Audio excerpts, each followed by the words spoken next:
Hello बच्चों, क्या हाल चाल है। बढ़िया एकदम। बढ़िया एकदम है। तो आ जाओ आज की इस वीडियो में। मैं आप सभी का स्वागत करता हूं।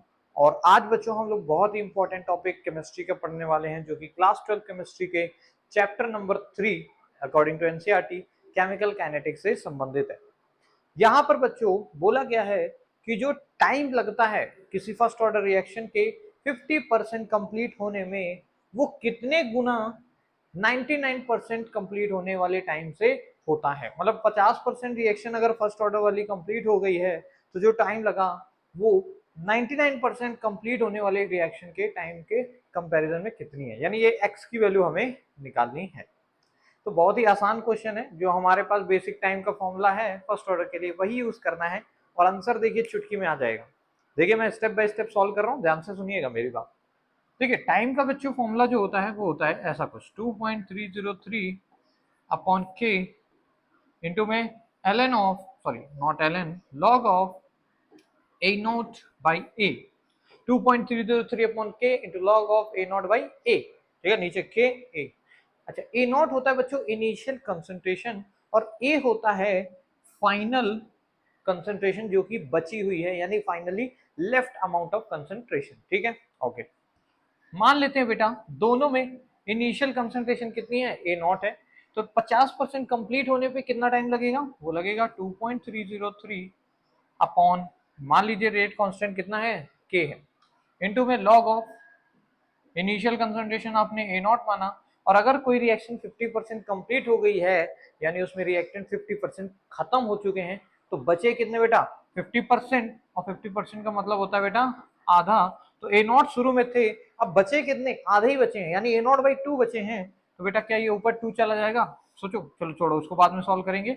It will be equal to X times of, इसमें टाइम 99% वाला लिखो, सेम फॉर्मूला 2.303 अपॉन, यहाँ भी बच्चों रेट कांस्टेंट के ही होगा क्योंकि रिएक्शन सेम ही है। कोई फर्स्ट ऑर्डर रिएक्शन होगी हमें पता नहीं, बस हाँ एक बार हमने उसको 50% कंप्लीट करके देखा तो टाइम लिख लिया। अब 99% कंप्लीट करने वाला टाइम लिख रहा हूं मैं, okay, into log of A not initially था, फाइनल क्या बचेगा बेटा। अगर 99% रिएक्शन खत्म हो गई है तो फाइनल कितना बचेगा जी। देखो भाई ए नॉट था और 99% का मतलब है 0.9 ए नॉट खत्म हो चुका है, तो बचेगा कितना बेटा 0.1 ए नॉट बचेगा क्या, बिल्कुल सही बात है।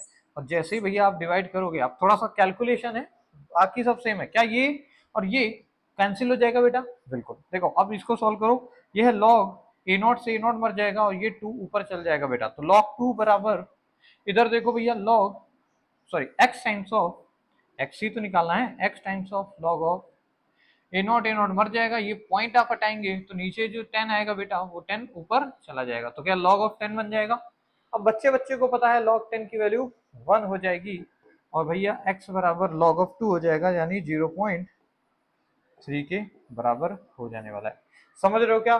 तो इस तरीके से आप क्वेश्चन को सॉल्व आउट कर सकते हैं, बहुत ही सिंपल माध्यम में मैंने आप लोगों को बता दिया। कोई पंगा है क्या, 99% का मतलब 0.99, यानी 0 पॉइंट हो 0.01 होना चाहिए था, वही मेरे को लग रहा था। समझ रहे हो, यहाँ पे 0.1 ए नॉट नहीं होगा बल्कि 0.01 ए नॉट होगा, क्योंकि भैया 99% का मतलब क्या हो गया 99 अपॉन 100, यानी 0.99।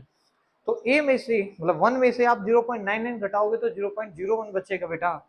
तो ये चीज यहाँ पे थोड़ा सा मिस्टेक हो गई, इसको 0.01 कर लेना और ए नॉट रहेगा, मर जाएगा।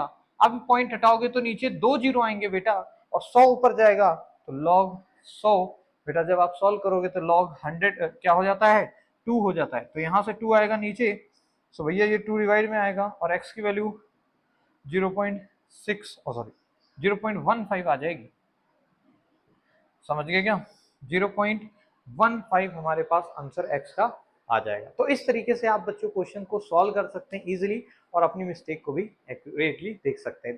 पेपर में क्वेश्चन करने के बाद एक बार को जरूर बच्चों अपनी स्टेप में कैलकुलेशन देखें, क्योंकि ये हो जाता है बेटे यूजुअल, ठीक है, इसमें टेंशन नहीं। बट आपको बस जैसे ही एक बार किया ना, दूसरी बार उसको एक बार नजर डालनी होती है, फिर आपको एक्यूरेसी की आदत लग जाएगी। ठीक है, तो आज के वीडियो में बस इतना ही, मिलेंगे नेक्स्ट किसी वीडियो में। तब तक आप सभी लोग देखते रहिए, मुस्कुराते रहिए, एंड आप सभी बच्चों को मेरी तरफ से प्यार भरा जय हिंद बच्चों।